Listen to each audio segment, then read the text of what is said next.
Happy Friday the 13th, LRA members. I hope that you're surviving the day.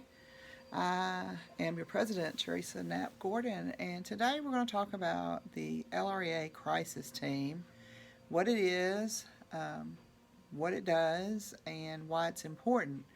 So, first of all, um, what is the Crisis Team? The Crisis Team is a committee that is convened when there's a possibility that we may need to all join together to stand up for our students.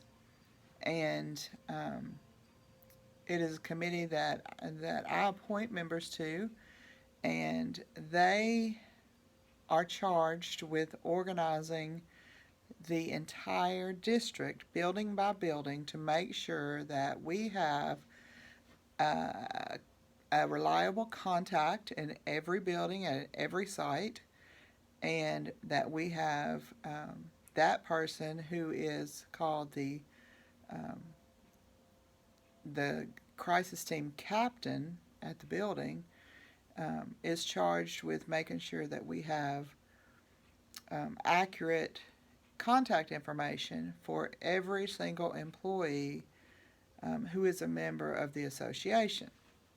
Now, why is that important? It's important because we are currently um, on the cusp of change, huge change in our district, and we don't know what that's going to look like.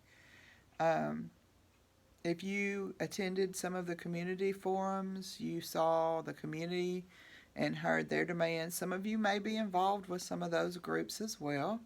Um, and you know that the overall consensus from the community and from the educators is a return to local control. The problem is that nobody can really agree as to what that looks like. We believe that there should be a full return to local control with an elected board, um, and then we believe that there should be a plan going forward after that is established for the district to be successful, especially in our schools that need additional assistance. And the educators got together and developed a plan um, that that took into consideration the things that are needed in those schools. There has not been a lot of feedback on that.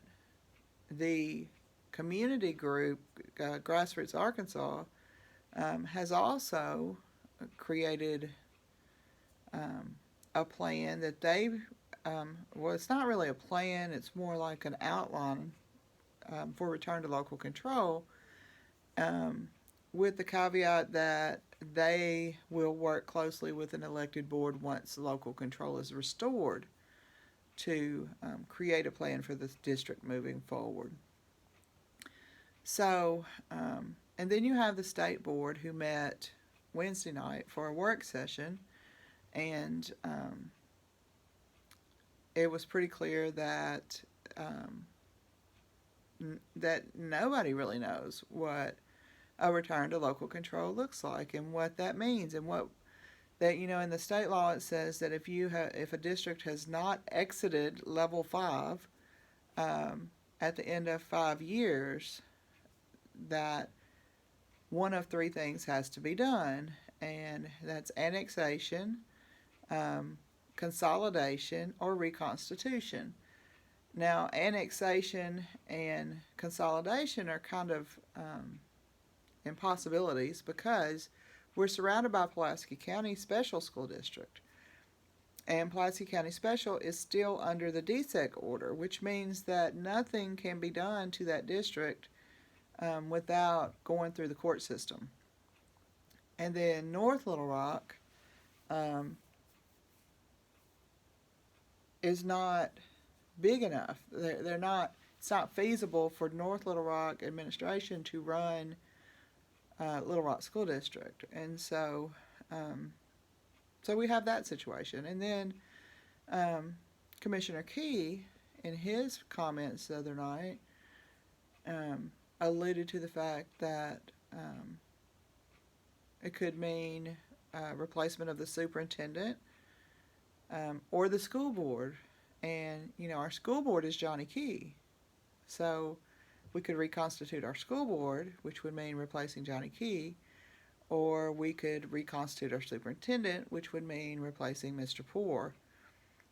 And when asked about Mr. Poor's contract, Commissioner Key said that Mr. Poor's contract ends in June, and that whether or not it will continue was between him and Mr. Poor.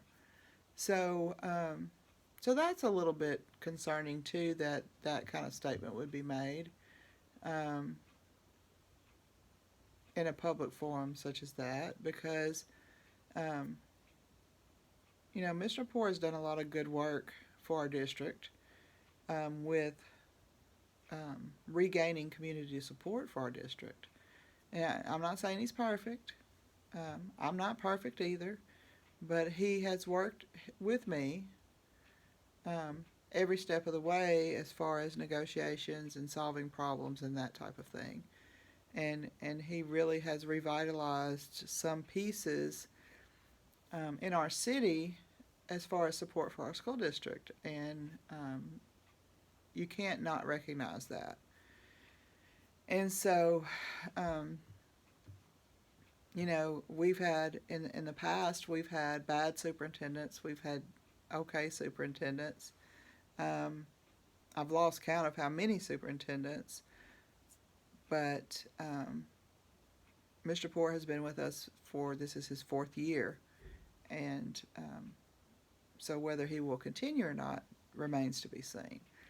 So I say all of that to say that we have the potential for chaos this year. And, if the community determines that action needs to be taken, then we will stand with them. Of course, we would meet and have a vote, but I would hope that as they supported us, we would also support them, because this district belongs to all of us. These are our children, and we will protect them if that need arises. So in order to do that, we have to be organized, and we accomplished a lot last year in a very short amount of time, and the crisis team did a lot of great work last year, which means that this year the work won't be quite as hard. But I am reconvening the crisis team, and there will need to be a crisis team captain at every school, just so that we are organized and ready in case something happens. So I did want to make sure that you're aware of that. If you are willing to be a crisis team captain, you will begin to hear from the crisis team, because they assign schools to each member, and each member is responsible for those schools. So you will hear from one of them. And if you're interested in doing that, be sure and let them know whenever they contact the school.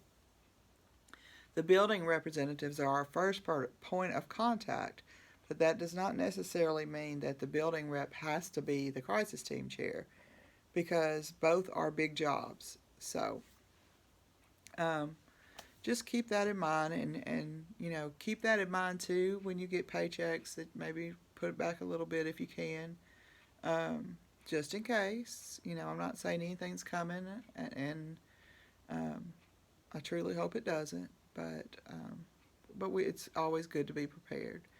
So anyway, that's an update on the crisis team and what it is and what it means and what they do. And if you're interested in joining the crisis team this year, you can let me know, and if we have an open spot, we can work on getting you appointed to that.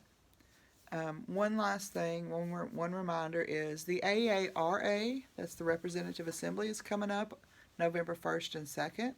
We have 116 delegate slots. So if you're interested in attending and helping determine the policy, shape the policy of the AEA, give me a call. We still have some slots left, and I'd love to get you signed up. I need to know by 5 o'clock today if you are interested, because I have to get you registered. So give me a call if you're interested in doing that, and I will see you next week. Have a great weekend.